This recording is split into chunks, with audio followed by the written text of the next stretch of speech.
వాటికా ఏ పోతాయా? ఎట్ట పోతాయి? జుమ్మని పోతాయి. నిండా నీళ్లు బట్టి నేను ఇల్లు తుడుస్తా అంటే చూడండి ఫ్రెండ్స్, అంతా దొల్లిచ్చేసిండు. మొత్తం నీళ్ళన్నీ ఏం లేవు. అయ్యో, ఇదంతా ఎప్పుడు క్లీన్ చేసిండ్రా నేను? చూడు,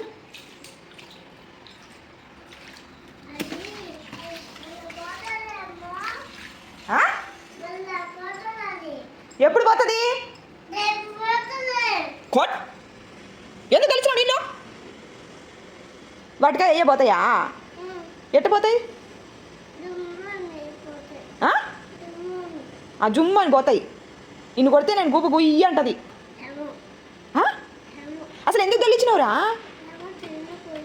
ఎటు పోయినాయి? నువ్వు క్లీన్ చేసుకుందామని దగ్గర పోయి చూచే ఈ డై ఊడిపోయింది. ఇది ఏందో నన్ను పట్టి పీకినాడు. అది లూజ్ అయ్యేతలకి నీళ్ళన్నీ బయటకు వచ్చేసినట్టు.